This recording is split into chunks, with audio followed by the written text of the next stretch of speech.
வணக்கம். இன்று உங்கள் அனைவரையும் சந்திப்பதில் மிக்க மகிழ்ச்சி. நம்மளோட சேனல்ல நிறைய நல்ல விஷயங்களை பத்தி பார்த்துட்டு வரோம். அந்த வகையில் இன்று நாம் தெரிந்து கொள்ள போவது பெர்முடா முக்கோணத்தை பற்றி தெரிந்து கொள்ளலாம். மர்மம் என்றாலே கிட்டத்தட்ட நம் அனைவருக்கும் பொதுவாக சொல்லும் ஒரு விஷயம் பெர்முடா ட்ரையாங்கிள் என்றே நாம் சொல்லலாம்.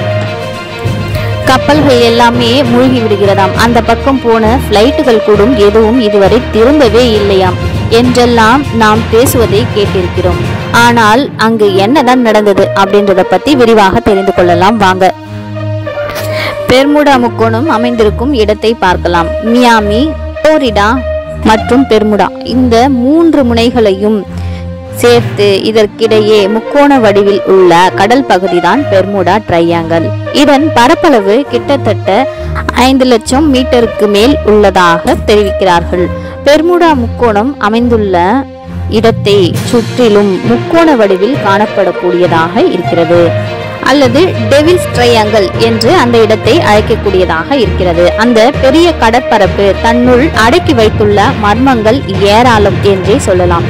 இந்த இடம்தான் நூற்றுக்கணக்கான கப்பல்களையும் ஏரோப்ளேன்களையும் விழுங்கிவிட்டதாக தெரிவிக்கப்படுகிறது. இந்த பகுதிக்கு சென்றாலே காணாமல் போய்விடுகிறார்களாம். இங்கு காணாமல் போன மனிதர்களின் எண்ணிக்கை மட்டும் 2000ஐயும் தாண்டும் என்று தெரிவிக்கிறார்கள்.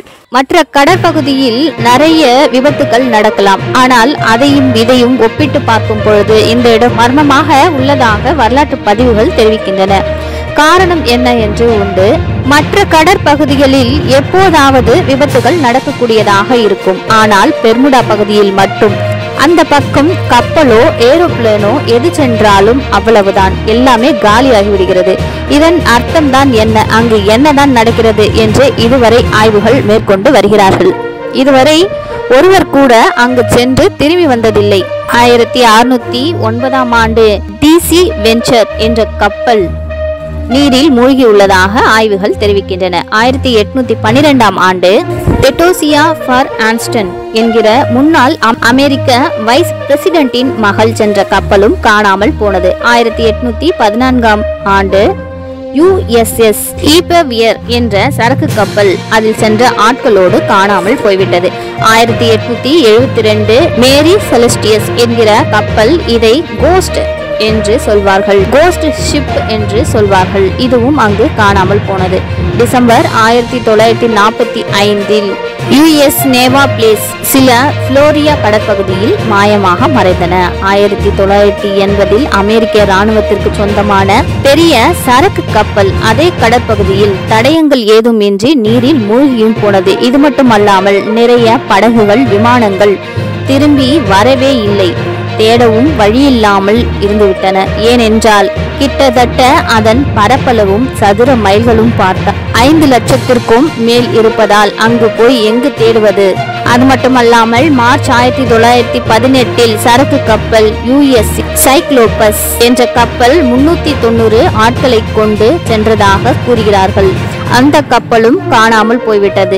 இந்த கப்பல் காணாமல் போக பிறகுதான் பெர்முடா ட்ரையாங்கிளின் மர்மம் இன்னும் அதிகமாக கூறப்பட்டதாக தெரிவிக்கிறார்கள்.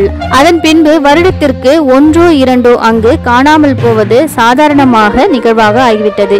இந்த 2017 கூட ஏதோ ஒரு கப்பல் என்றும் ஒரு பிளைட் என்றும் காணாமல் போய்விட்டன என்று தெரிவிக்கிறார்கள். அமெரிக்காவை கண்டுபிடித்தவர் கிறிஸ்டோபர் கொலம்பஸ் தான். முதன்முறையாக இதை பற்றி வரலாற்று பூர்வமாக அவர் தெரிவித்திருக்கிறார். அது என்னவென்று பார்க்கலாம்.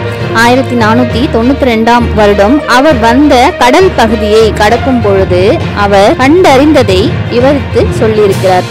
இதுவரை என் வாழ்நாளில் நான் பார்த்ததே இல்லை, அந்த அளவுக்கு பெரிய வெளிச்சம் ஒன்று தோன்றியது, வானுக்கும் பூமிக்கும் சுழன்று அடித்துக் கொண்டிருந்தது. என்னவோ ஏதோ என்று சுதாரித்து நான் கப்பலை திசை மாற்ற முயற்சி செய்தேன் என்று அவர் தெரிவித்திருக்கிறார். அப்பொழுதுதான் என் கப்பலில் உள்ள காம்பஸ் கட்டுப்பாட்டை இழந்ததையும் வேகமாக சுற்றி கொண்டிருப்பதையும் நான் கண்டறிந்தேன்.